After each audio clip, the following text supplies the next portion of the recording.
business news from the Capital Region. This is Washington Business Report with ABC7 national correspondent Rebecca Cooper. Thanks for joining us for a fresh look at business and finance in the Washington region.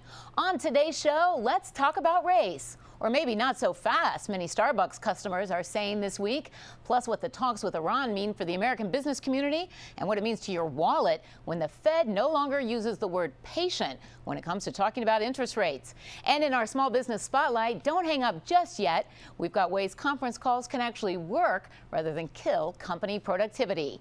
But first in the news this week, a worrisome new number from the economy when it comes to the housing market. For the third month in a row, confidence among home builders fell. We're almost past the winter weather if you ignore this week's snow. So why are home builders so gloomy now that it's spring? It's simple. Continued low mortgage rates combined with an uptick in job creation still haven't created a big rebound in demand for new homes. But what does that mean for the mortgage industry? And what do you need to know right now whether you're buying or selling when it comes to mortgages? Back to give us the spring forecast, Mark Deitz, Senior Vice President for the Residential Lending Division at EagleBank. Mark, welcome back. Thanks, Rebecca. So how goes it? New home buying, not up, but overall, how is home buying and selling right now this spring? You know, it's an interesting phenomenon.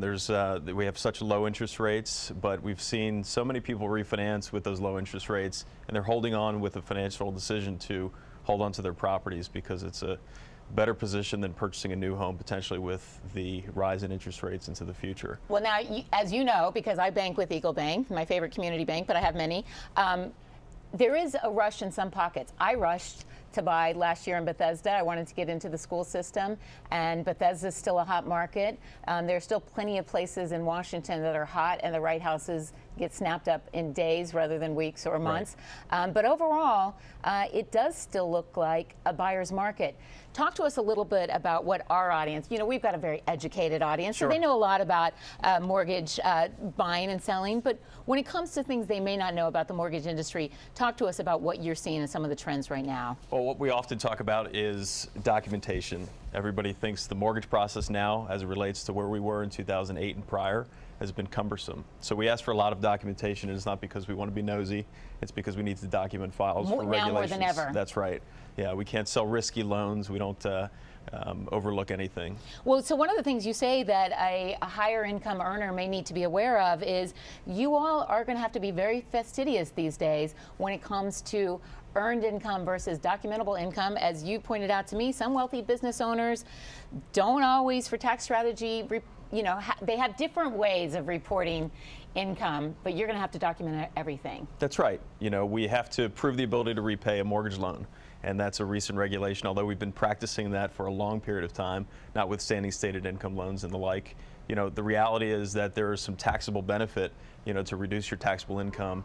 However, in the mortgage world, to prove the ability to repay, there's some challenge when we see a document that doesn't show the gross earned income for an individual, and that appears mostly with self-employed and business owners. Another point you make to people right now when it comes to mortgage rates is you say pack your patience. You know, a lot of higher income individuals trying to get the best mortgage rates don't always have patience, and you say with the volatility right now in interest rates, they're coming to you wanting to lock in the single best rate, but that's changing minute to minute.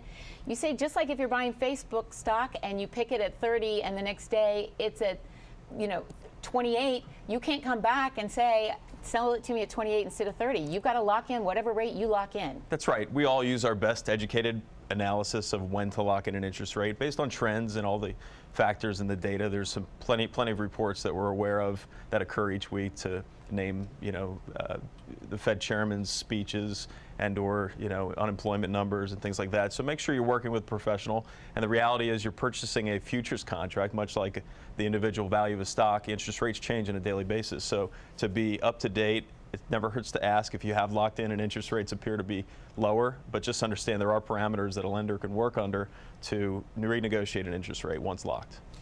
Any special advice on when the best time is to push the button, or at some point you just have to say, okay, let's go with this rate?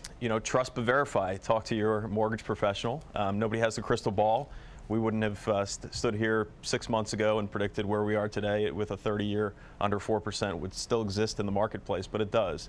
And it's been a nice unexpected increase in volume over the last couple of months. So just make sure you're continuing to have dialogue once you're in the mortgage process and decide to lock in, that you're working with somebody who is willing to communicate with you.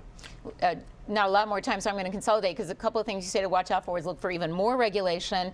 And you do tell people that you think this great interest rate market is going to continue, but you have some words of advice for people not happy with appraisal. You say some people aren't always happy with what they're getting right now at this moment in terms of appraisal. You say take into consideration that coming out of winter selling months, there aren't a lot of comparables out there to assess your home value, because in the winter months there aren't a lot of home sales. That's right, and an appraiser is going to take a non-biased opinion of value and what the most recent value is within the last 6 months. And we all think our home is always worth so much more. And generally it is between an appraisal and what an actual home is worth, because the home is worth what somebody's willing to pay for it, right? So the reality is, under the confines of appraisal regulations, we have to use very recent comparable sales data, and with the lack of inventory, that could have a negative impact or an undesirable impact on what the actual value comes out on an appraisal. So it's been a challenge. 10 seconds left, final word. As a result of that, should sellers hold off until there's a little bit more of an uptick in spring sales before they go in for an appraisal and sell? Well, it works for you and against you, which is there may be more inventory in the future here. But you may pay a higher price for that house. But you may pay a higher price. Mark Deitz, always helpful to get your much. insight. Thanks for joining us as always.